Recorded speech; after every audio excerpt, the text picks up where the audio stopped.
Oh man, where do we even start? Where do we begin? Ladies and gentlemen, what's going on? It's your boy Horizon. And today we're gonna be talking about the MW4 Beta now. If you guys don't know, if you didn't pre-order the game, all the sweats are online right now. So if you pre-order the game, just know that you're going to be dealing with these sweats because it's only for people who pre-order the game that can play this beta or receive the beta code. Next week is the open beta, so anyone can join and play, but I got some pros and I've got some cons. Now, between the struggle of me playing last night, this past week, I've been playing through Crimson Desert, and I've never played this game before. A video about MW4 and I'm glazing Crimson Desert. Who would have thought? Guys, if you want a Crimson Desert video, let me know. That's actually awesome. I've been playing the crap out of Crimson Desert, and oh my goodness, I find myself divided with my time that I want to play Call of Duty between MW4 Beta and Call of Duty Black Ops 2 that just released on the PS5. Unbelievable, right? This beta, alright, you know what? I said I was going to talk about the pros first, so here we go.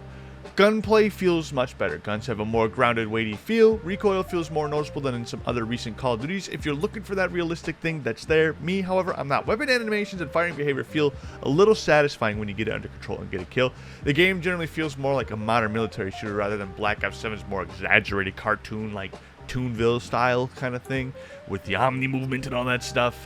But my early hands-on impressions specifically, I really love the weapon behavior, specifically just the weapon behavior. Now, movement is fast without being completely ridiculous as well. It's a little bit more fluid. You still have advanced movement options, but it doesn't feel like you're being floaty and chaotic like you did in Black Ops 7. Infinity Ward appears to actually be trying to find a middle ground between classic Modern Warfare and modern Call of Duty movement. I mean, that balance has been one of the more positively received aspects of the beta so far. It's also got a more grounded identity. I mean, you get the modern military aesthetics, more realistic weapon behavior, less futuristic equipment, more grounded animation, and believe it or not, a darker visual tone. I really do like how industrial a lot of this looks, so it's kind of got me pumped to see what the actual game is like.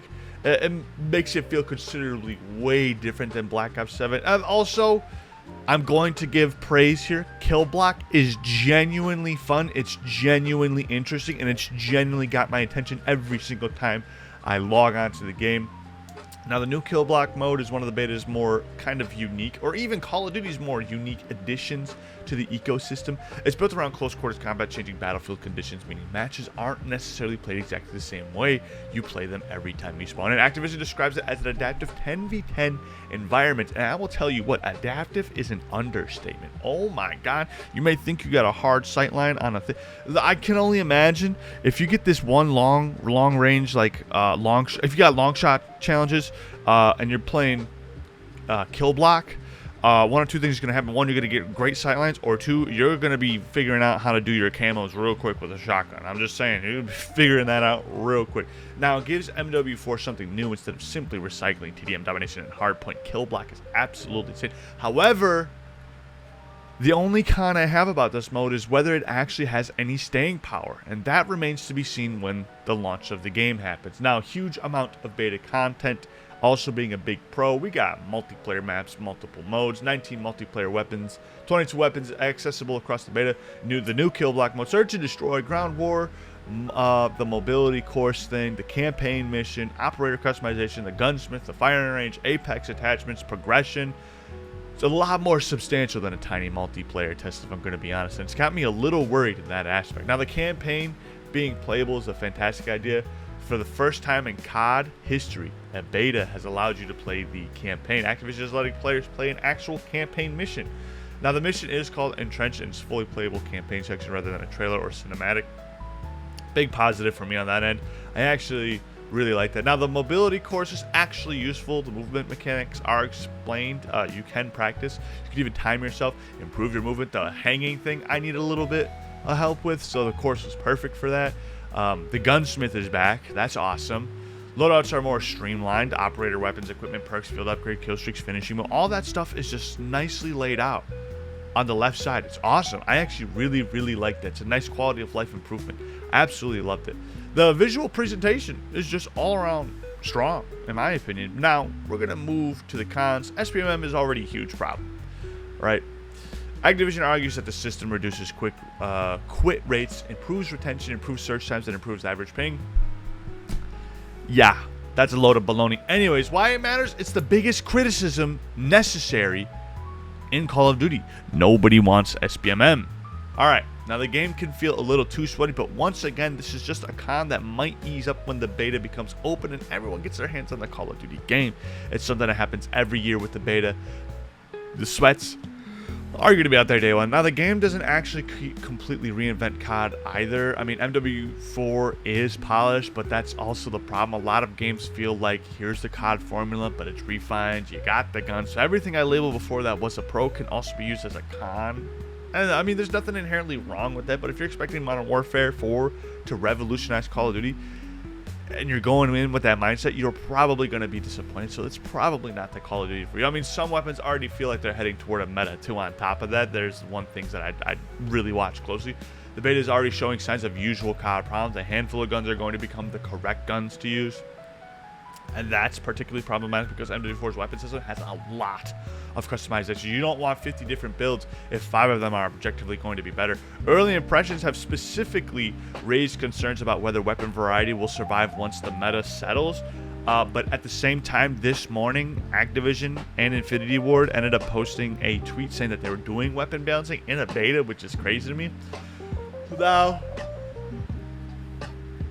the Apex attachment could seriously become a balancing nightmare. I mean, the idea is absolutely phenomenal, but giving fully leveled weapons powerful attachments that don't consume an attachment slot creates a very big potential problem. Eventually, you could end up with, why would I use anything except the fully leveled weapon with its Apex attachment? Why am I going to be rocking this when I can just stick with my M4 through the entirety of the game? No one can beat it, right?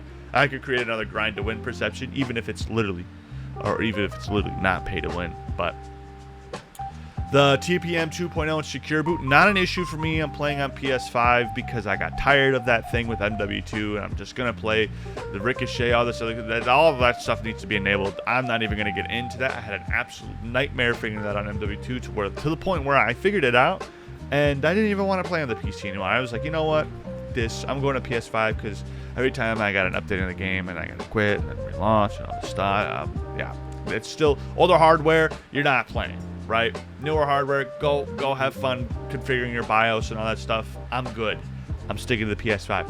Now, Ricochet also remains a big question mark. It's a big one for Call of Duty. They keep saying we've improved Ricochet, and yet we still have cheaters in the beta. Keep in mind, the beta isn't a representation of the full game as well. Everything coming after launch is still okay. I'm sorry, I'm so tired. I've been playing Crimson Desert all night and Modern Warfare 4 beta, but it's too early to judge most of the game because it's not even out. Now, the monetization thing is still unknown. We don't know what kind of bundles, tracer packs, operator skins, weapon blueprints, battle passes, event passes, crossover content, crossover skins, all this other kind of stuff. We don't know. Let me know what you guys think in the comment section below. Is this going to make or break Call of Duty for you this year? I mean, I think the maps are. Good gunplay can't save bad maps. But let me know what you guys think in the comments below. See you on the next one. Subscribe if you're brand new, and I am out of here.